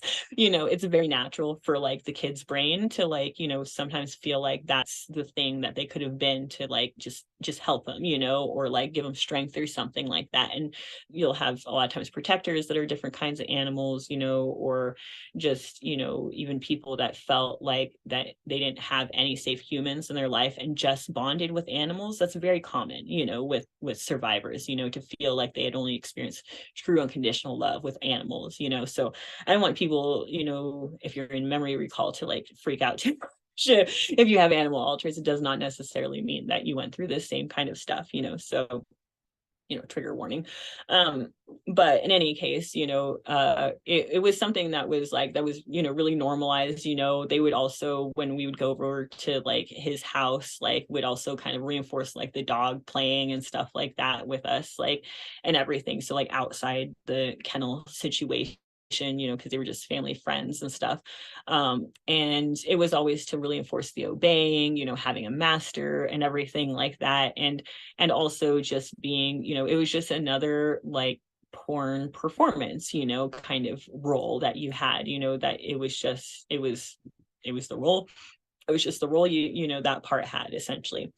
So when I was dealing, kind of later on with the more intense, like what we had mentioned, kind of like Delta style training, the wolf altar was essentially like based off of like an iteration of the dog one that they had created. So kind of like the bunker thing where they start off with something that, has a lot of trauma and everything in one part, essentially, and they've, kind of like split off a lot of the rage and everything, because that part's only allowed to be, happy and fun and stuff like that. Then they pick up, they re-trigger that kind of stuff, with like the dog ripping apart thing with like the cats or that kind of shit. And they call out, that altar, and then they escalate things essentially, to create, a new one, one that can, and does end up doing violence, and they will like continue, sometimes you will get dissociation multiple times, where they won't get a part that's willing to do what they want, but they'll just keep torturing you until they do get a part that they want, and that's why we as survivors have a lot of fragments, is because you'll have a lot of parts that were created that just in traumatic moments that like, like are just little pockets of like pain that you have to deal with, that never really experienced much of like the outside world or anything like that. So so essentially with like this event that had kind of culminated in that human hunt I had mentioned before with the little immigrant girl and the two boys, like had started off with like essentially like it was one of the times my mom had been gone longer, so it was kind of closer to, I would say probably closer to a week, and it was several days at the kennel, and then I was at the house for like a day or so, and then that's when I was, once I recouped, I guess I was on the plane to the ritual in Washington D.C. basically, that was like, hey, graduation, yay, more abuse.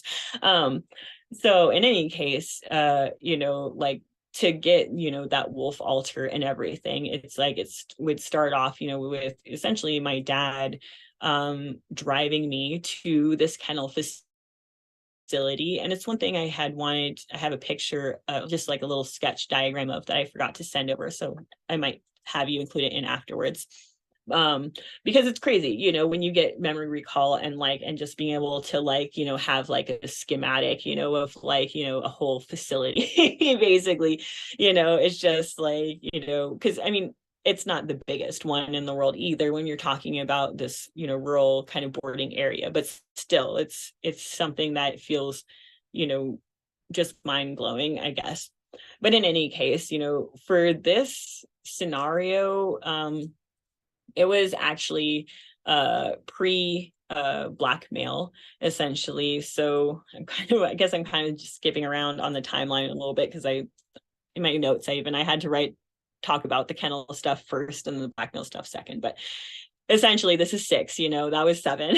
So this is like when a little before essentially the blackmail, which happened like right before we moved. But in any case, sorry. So it was just like essentially my dad, my mom getting, dropped off at the airport, and the next day my dad taking me to outside of town to this rural boarding facility, essentially, that, I had been to several times before.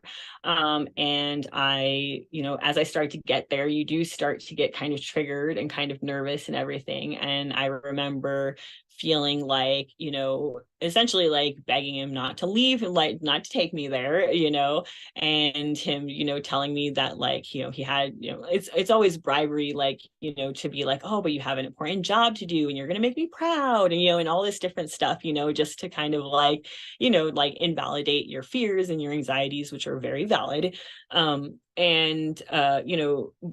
the trick of programming, is that when they trigger you, and as we like pulled up into the parking lot, there was kind of like a driveway that came off of the main parking lot, essentially, around to like the back area, where there was that indoor area that had the fake grass. I was saying it was kind of like I think for just winter, so that they could get the dog some exercise.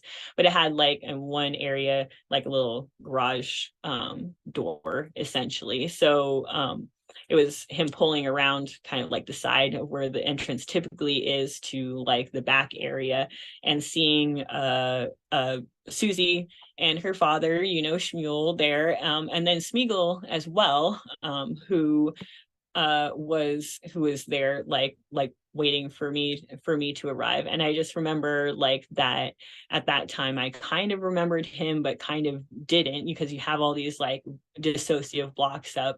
But anytime I'd see a new person, a male, I would always be afraid, because there's a lot of reason to be. But as soon as I get there, this was saying you're triggered. As soon as I get there, as what's his face sees us pulling up, Shmuel, out of his pocket, he pulls a pink collar, essentially. So like I had mentioned before, that was a huge motivator that, a lot of the abuse was for, is that one day I would earn a pink collar, essentially. So, it's like immediately dog alter is triggered, and fear is out the window, and all I am is like, like a dog, excited and happy to see your owner, to like, do whatever you want to please them and all that kind of crap, and like essentially like running up to him, like a dog, all excited, and essentially immediately being backhanded, like which was a completely different experience than I had ever had, in that altar, essentially. And kind of it started, the the what I consider like the trauma stuff, which was this whole event to create the wolf altar, essentially, which is something that is now willing to be an attack dog, something that's willing to be a hunting dog, that's willing to, to kill on command or something. That's like what my main handler, Schmiegel, that was there, to do most of the training. That's what he was there to create. And that's like, he wasn't as interested, in doing all the preliminary stuff. A lot of times he was perfectly content to let, to let Shmuel and his daughter and my dad, do all that kind of stuff. But when it came to things that were violent, he loved to get his hands on, and that was totally my experience with this, too, is that it started off as like, getting set up for, getting to play around some with like the other little girl with like Susie and her dog altar. But for the most part, it starting off like a normal, bestiality porn event, essentially, and, having the terriers and everything. But then it very quickly, everything being more intense, more violent, essentially, and, also being, raped on Smeagol's lap, by a Doberman Pinscher, which is obviously a much larger dog, and was incredibly painful, essentially. And really kind of like I was saying, it's like the kind of thing where there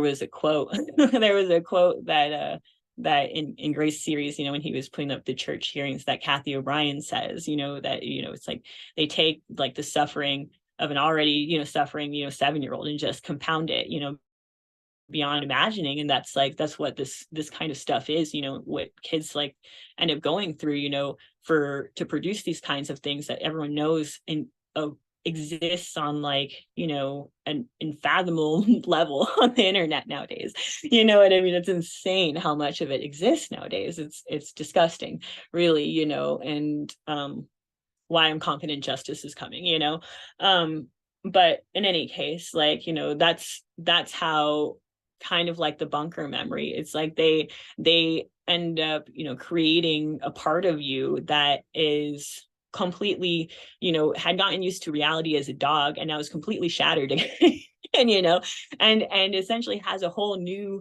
way of being and stuff like that to understand, and the drugging goes a lot into it, and kind of the initial core memory being left by my dad has a lot to do with it, and being told that this is my new reality, that this is my new owner, and that you're not it goes a long way to be told that, and to sleep in a kennel after like a horrible event like that, and essentially be waking up, and that's the image that I'll have you show now of the painting that I sent.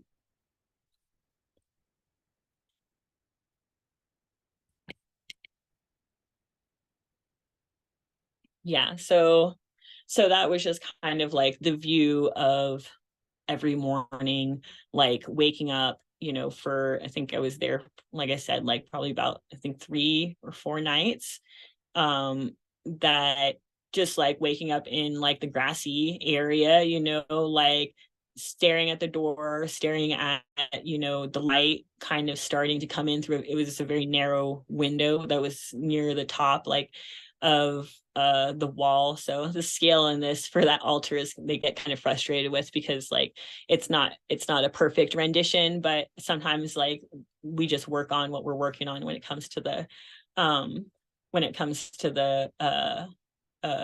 the size of the page once we get started. So in any case, this is and to me, this is another way where essentially they told good behavior, because that the first morning, the 2 other boys that I was going to be trained with for the rest of that time arrived with their handlers, but they were always kept in these more outdoor kennel facilities, basically, that were the chain link, with the walkway down the center. So it was always kind of reiterated to them and to me that that, and that's what my abuser wanted, was just because he was the one that's the highest military position and the highest in the organization, I would assume, that because of that, he wanted me, his slave, to be the leader of the pack, as stupid as it sounds. So essentially, I that's kind of the scene that I woke up to every morning, and being filled, that part both with excitement and dread, for the master to walk through that door, and it goes a long way to programming that part, that I had mentioned, that gets that New World Order programming and everything. This is the part that gets that programming, that their whole reality is this, the kennel is a safe place, and yeah, it's cramped and stuff like that, but at least you're not getting torture. You know what I mean? So and the interesting thing I will mention about memory recall is when I was getting this part sharing the details of a lot of what had gone on with them, and us working through a lot of the PTSD symptoms, which is a lot of just being trained and worked really hard, so a lot of cramping and knees, legs, hips, back, and having to do a lot of physical things as a kid. But essentially, every time I would get flashes in my left eye, I would get literal flashes in my left eye of the look of this bar of light, with the little bars over it. And at first I was crazy. I was I'm having a hallucination out of one eye. What is going on? It would just be an instant flash, and then it would go away. and it took some investigation, and some journaling, eventually, to finally be dealing, with the part. And that's kind of what's allowed me to come back out of things, because this is the part I was dealing with. I was having difficulty with the disclosure initially, that's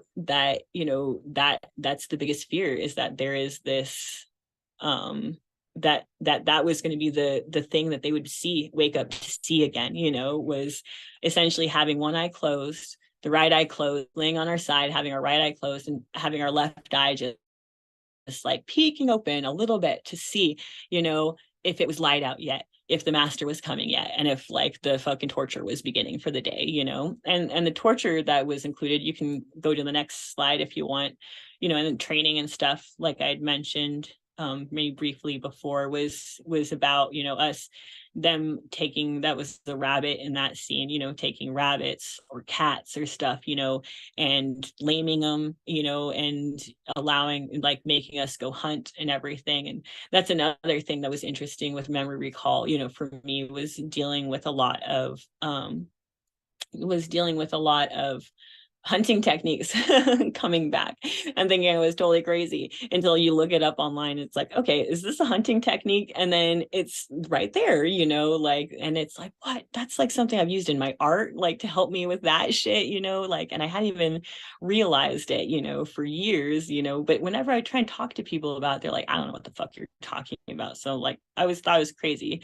But for example, it's like, one of them is splatter vision. So being taught to stalk, essentially, which is where you're crouched, like looking for movement in like a forested or just like an outdoor area. And that it's essentially how animals view things, which is to focus past the horizon, and it turns your whole vision into periphery. And because of that, you're able to detect movement really quickly, and then you can zero in on it, and then plan what your next mode of attack is, basically.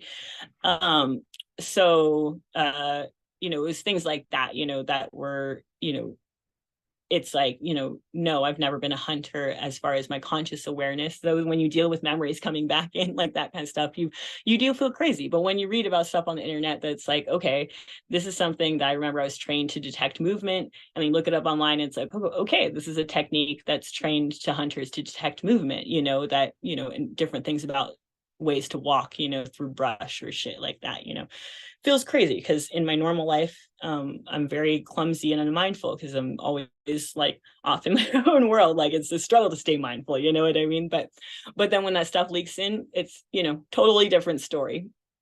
So yeah, so that was just, you can go ahead and pull that down if you want. It was just to kind of like, visualize that we're just talking about, like little kids, they're being forced to, in that case, too, like anytime we would catch the animal, like, the expected response, was that we were supposed to treat it like we were animals, like, and that we'd kill it, obviously, and then eat some of it. So there was, there was that, and then along the lines of kind of getting us used to some of that stuff, dealing with like the kennel type training, it was, and like I had mentioned before, a lot of it too was like us being pitted against each other, so being, a lot of times it was like wrestling, or like those stalking techniques, like I had mentioned, being able to, that being turned into a game, where we were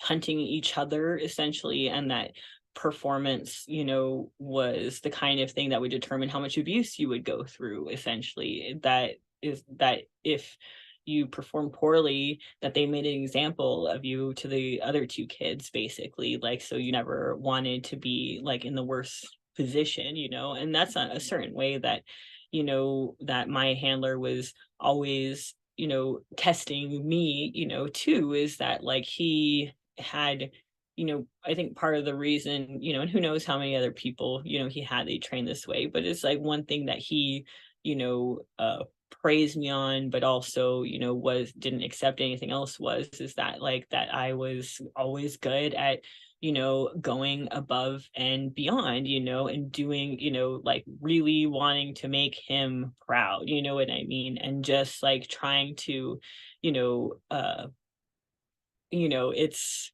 in my normal life, I'm not typically very competitive, but it became a very competitive part of me, that just really wanted to win, to prove myself, to prove myself as like um I don't even know, like someone.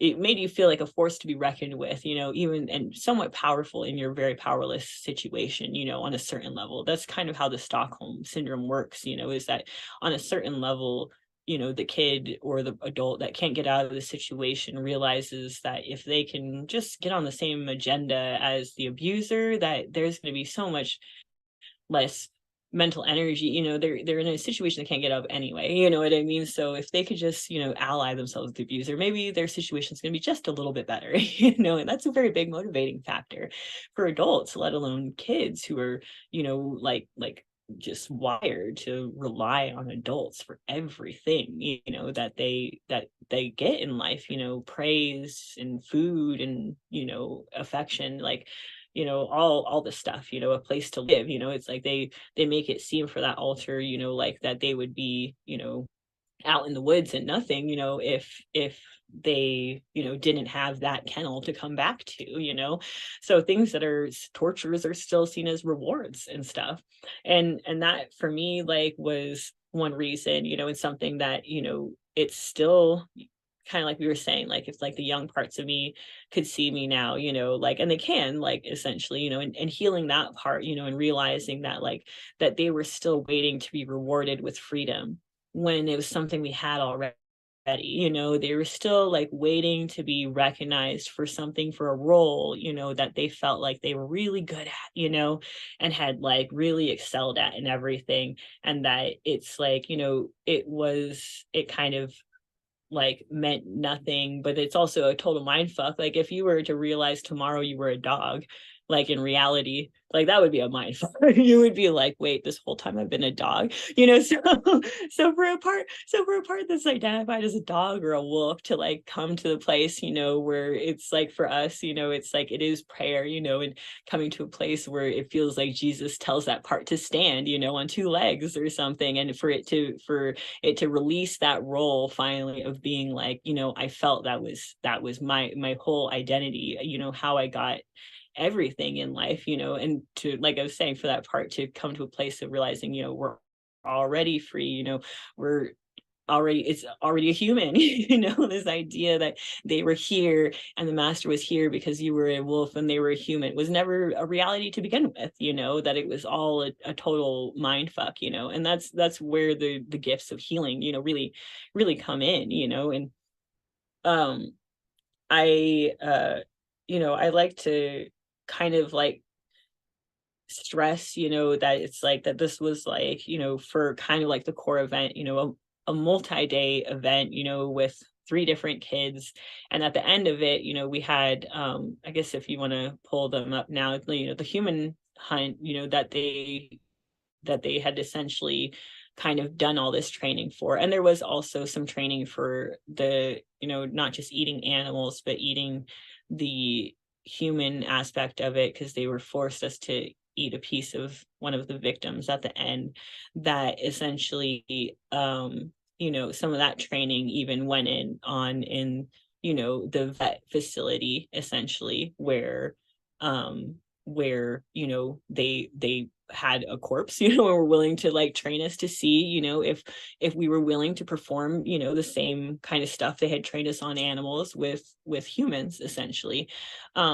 So this was kind of like why I kind of started with this. Is the first couple of images here are actually what should have happened, is kind of how I always like to start off therapy and everything. And it may look very violent to some people, but it's part of, my therapy, feeling like empowered and stuff. And that was essentially just myself holding the hand of the little girl that was soon to become a victim, and instead of, having been forced to hurt her, essentially being allowed, to turn those same skills on the psychopaths that had put me and the other kids, through all of this. And that is the second photo is just the two kids that, were also going through this training. And then the 3 immigrant kids that had been kidnapped to be doing the training on us, like with us, like being harmed, killed, essentially. That, it's being what I hope, this podcast and things do is just helps lead, victims, past and present to freedom. Tree of life, is just what that, is representing, it's just, life essentially. So, the scenes lower are just showing, essentially what, kind of what, how I had kind of visualized, and journaled like this portion of events, which was a little bit more black and white, if you don't like mind the pun, but like we are dealing with like an animal part. So yeah, it was just me being in the cage, that I had shown before and let out into the area that had the grass, essentially, and then meeting up with the other 2 handlers and their, slaves, essentially, outside, getting into off-road vehicles, and you can go to the next one if you want. And remind me, did I go over this whole event but just not show this before? Yes, you had went over, you did an overview of it, but we didn't show these photos. Yeah, so I'm just going to briefly go do an overview because it might have a little bit more context now that I've gone over more of like the kennel, stuff, like specifically and everything. Just that, it was an event. And the thing is like that I just want to bring up too is like that this part, was called up later, for another, human hunting event, of immigrants too, when I was in living in Tucson, but was outside of Tucson, kind of closer to the border for a church camp, essentially, and was picked up by Smeagol, essentially to just show me off as like a hunting dog to a guy that he was with, another high up military official, and it was kind of the same scenario with us driving, some off-road vehicles to a remote area, meeting up with a coyote who then delivered, some immigrants to them to essentially chase through the woods. And then my job was to be like the hunting dog for that role, which was still this part, to once we had gotten close to where they were at, to essentially stalk the rest of the way and like hold them there, by threatening them with a knife for my handlers to come in and kind of like finish the job, essentially. So yeah, so I mean that's essentially like what we're seeing here, it's just that, it was the little kids being allowed to kind of run off and hide, and us being allowed to like chase after him. And there was a lot of different skills that had been trained that were being like tested at this point. It wasn't just like, could we follow tracks, it wasn't just, like, could we like actually like physically like find these kids and like bring them back. But a lot of it was at least for me, was like, a lot of it was like trust too, because like I said, they like really had us kind of pull out the I kind of like coax the kids out of like hiding and stuff like that, versus just like straight like roughing them up and stuff like that. Because like I had mentioned with the New World Order training, that was a big part of stuff. For that part was knowing when the right move was going to be force, or whether the right move, which typically was what I was trained in, was stealth and essentially duplicity, you know, being able to be kind and sweet, you know, and trying to, and being able to lure someone back, you know, with me, you know. So you can go ahead and go to the next slide. And that's pretty much like, this is just more illustration of like us like in the scrub land and everything. The little girl who was hiding behind the tree and the little boys behind the rocks, essentially like we found the little girl first and then the little boys, and I had sent them back with the little girl, and then I had gotten the two little boys myself. And it was like, and this is why it's like fucked up for me, is like, because like for that part it was a sense of pride, you know, like when we were having to work through this like this dangerous part, you know, it was a sense of pride that we were able to do all of this stuff and then to do a bigger portion of it, you know what I mean, to like to direct the other kids and to like, you know, to essentially lead 3 kids back to their doom, you know. Like that's why it's really hard if you've gone through this kind of stuff to even want to process this shit, you know, even though I was a kid, you know, and I would have never chosen to be there, you know, and I had gone through so much to get to that point. It's still like to know that you physically were the one that helped perpetrate on another, you know, on another innocent thing. It's just, it, you know, it's easy to see why the programming is built on such, you know, intensity and everything, because you do believe you're a criminal, you're doing the worst things in the world. So being able to like turn yourself around and look at those things and to move forward, you know, is really, you know, the most important thing in the world. And it's why, you know, I've liked a lot of the, especially like, you know, the male survivors lately that have come out that have, you know, kind of spoken even to perpetrators when they're called to being like, just come out and speak about what you did and what you had to do and everything. Because I mean, you can go ahead and take that down when you have a chance. I like when it comes to the when it comes to all of this stuff, like there's like no difference on a certain level, you know, between someone that was like forced to perpetrate, you know, even there's been other abusers that have talked about that a lot, you know, there's almost no difference between them sometimes and our abusers. Like if, as much as I hate these motherfuckers, you know, and would love them all to burn in hell, like if tomorrow any one of them were to call me up and say, Carrie, I admit it. I did it all. I'm sorry. And you know what? I'm ready to turn myself in and nail all these motherfuckers to the wall.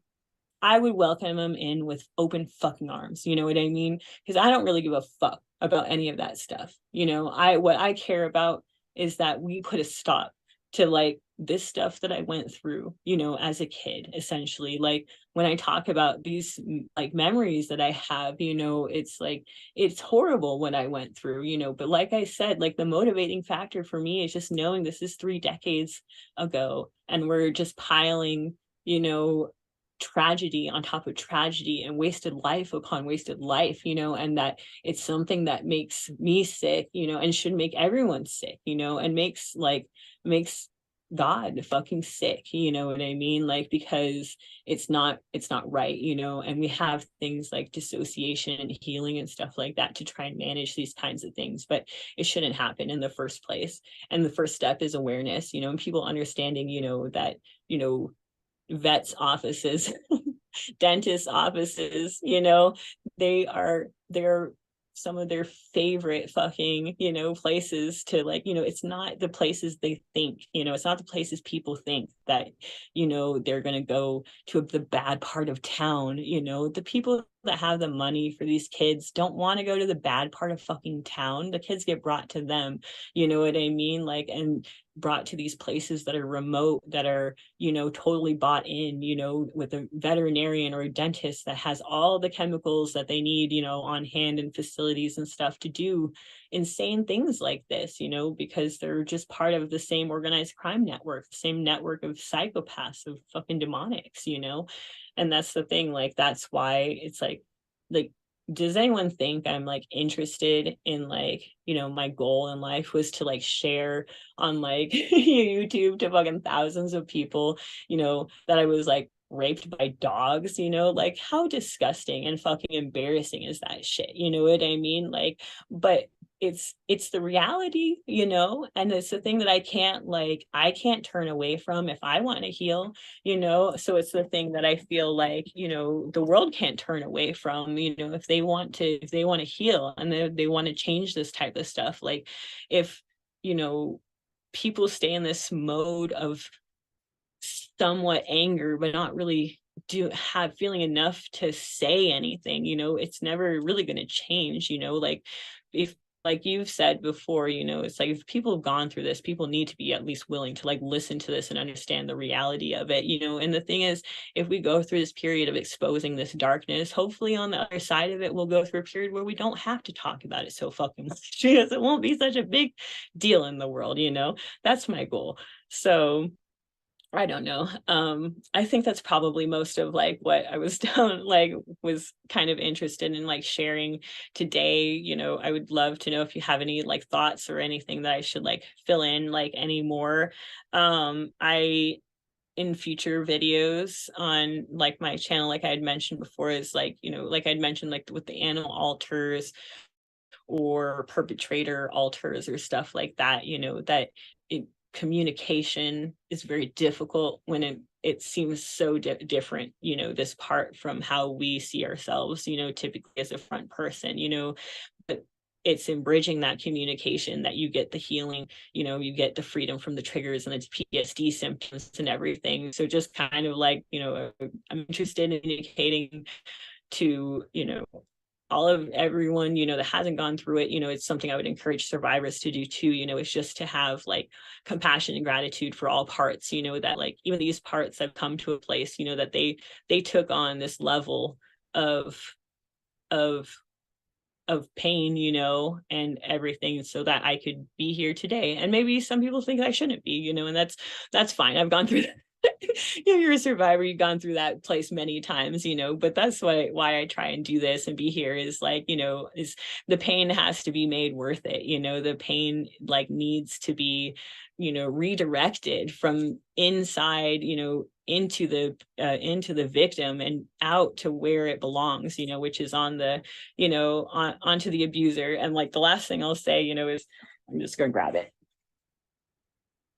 Like this baseball bat is what I've been staring at the whole time of our interview is this baseball bat. And it has been some of the best therapy in the world to hit a punching bag with that baseball bat and to do a little bit of anger work. Because if you're anything like me, anger feels like the most toxic emotion of the bunch, the one that you can't touch because there's so much of it, but in my experience, like that right there, this was like the key, along with the pen, the journaling, this was the key to unlocking that programming and like really starting to release, and empower and everything and give back all that shit that like we as survivors should never take on and internalize, and really just like, that's why I talk about it today. As disgusting as this stuff is, I have nothing to be ashamed of. My abusers have everything to be ashamed of,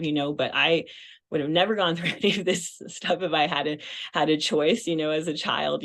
I do believe from a soul perspective that we choose our incarnation just to, because we all have a job, from God, regardless of who you are or what your story is. It's like if you have a body, like you have a job, in this place. So I do feel like, on a certain level, I did take this on, from a soul perspective, and that's why, like I said, it's got to be worth it, like the suffering for myself has got to be worth it, and preventing it even an ounce for other people is the only thing that matters. I really appreciate you sharing that. One of my guests that I've had on the show from the UK, John Wedger, he's an advocate for satanic ritual abuse survivors and children.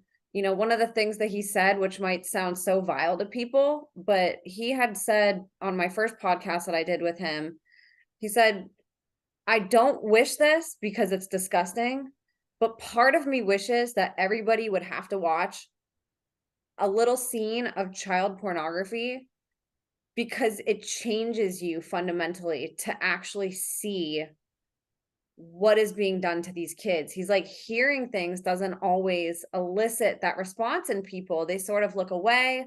But if you're seeing it, like, you can't look away and you can't forget it. And he's like, my job, he was an ex-police Yeah. officer, like, he's like, when I came across cases where I had to see that, it changed my life, and he's like, it set me on my mission, so he didn't mean it like he actually wishes, but it's the same principle of why No. this is important, that you share these really vulnerable and raw details, because it does give a glimpse that's really hard to look at and that people are going to want to pull away from, but they can't, and they shouldn't. And anybody that's watching this that understands how important these stories are, like, they're choosing to look because they're saying this is important, just like what you said, to help prevent this and to make me care more and to sort of like light a fire under my butt, like, we do have to be exposed to this, because regardless of how comfortable it, or uncomfortable I should say, it is for us to take it in,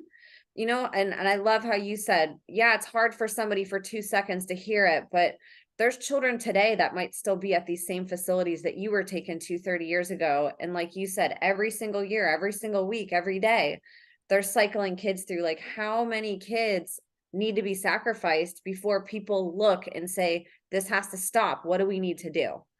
And so I appreciate your vulnerability. This stuff is so hard to hear, and I can't imagine how hard it is to talk about. And you are so damn brave, Carrie. Like, you are so brave to be able to bare your soul like this and to be able to share on this level. This isn't easy, and most people don't tread here because it's so hard and so triggering, and I know it's not enjoyable for you. So I appreciate you so much, and I value everything that you bring to the table, and like your courage to talk about these really hard things that other people don't want to look at, they don't want to talk about. You don't see it anywhere, even the snuff stuff, we were talking about this before. Katie Groves, she was like the only person that I had ever heard talk about that. And it's like, how is this person that's being censored on the internet, that like has no resources and like nobody around her to help, like she's the only voice, like nobody else is saying anything. Like, this is horrible, this is disgusting, like it's horrific, it's unfathomable, and everybody's just like going on with their life, and it's happening, and like all over the place, and probably still at these same facilities that you and her were at. And so it is important that we fundamentally understand these things, and hopefully it shouldn't take people having to see it to care. But if that's what it takes, and we need to get into nitty-gritty details for people to finally say, oh my gosh, I feel nauseous, like this is freaking terrible, I need to do something, what can I do? And just to feel a little tiny glimpse of what somebody like you has felt, a little itty bitty teeny 0.0000 infinite 1% of like that fight or flight adrenaline feeling of like, oh my gosh, what is happening in the world? Like, that could change somebody to feel that. So I just want to honor you and thank you for coming on and sharing, some of the most intimate, horrible, details of your life, and to say like, you have nothing to be embarrassed of. Like, these people do, the fact that they're making small kids do this crap. Like, what kind of a sicko makes a kid be intimate with an animal or with an adult? You know what I mean? Like, it's disgusting. Or So another kid. we need to embarrass them by exposing this. Like, they are the ones that need to be embarrassed and to be like, what the am I doing? Like, and I know that they won't, because the psychopathy, like you talked about, but it's like, they need to know that we know, and that they're not getting away with it, and you're doing that. Like, you are that honed weapon that's now pointing at them. And that is like the best quote ever that's been said in the history. Oh, that's such a powerful quote for survivors, to be like, Carrie's right. Like, I'm the weapon. Like, they need to be ashamed of what they did. They need to be scared of me, not the other way around. Like, that is so powerful. And I love your fierce, like, warrior spirit, like, you're such a fighter for survivors. you're a fighter for your family, you're a fighter for yourself, and for this community. You're such a voice for so many people who, unfortunately don't have a voice or didn't make it through to ever have the opportunity to be on a podcast or to be heard in any capacity, So just thank you with all my heart, Carrie. You're so precious and such a beautiful soul, and you're so brave. And like, you're everything that I feel like women should look up to be, as a mother, as a partner, as an advocate, and just as a person. I love like the role model aspect that comes out of what survivors have overcome. We need to be looking to you guys to say, how do we show up in the world and like be better people, and you teach us that through your example. So thank you so much, Carrie. Thank you. I mean, having this place to do it, it couldn't happen without it. It couldn't have been a step I took in my world, and I really, I believe, I constantly think when I'm in the shit, like the dark places, that, nothing grows in the comfort zone. And then if we maintain, life just gives us situations, and lessons, and everything, like, then, it helps to really overcome, and thank you, like I said in the very beginning of the episode, for being, one of the lights that helps to keep me focused and oriented on the positive things, because, we're going to go through a roller coaster if you're a survivor, because there's levels and layers to the intensity that you went through, most likely. So just having, that community that, like you, all your content, which is always, it's I'm glad that quote has been helpful. It's helpful for me.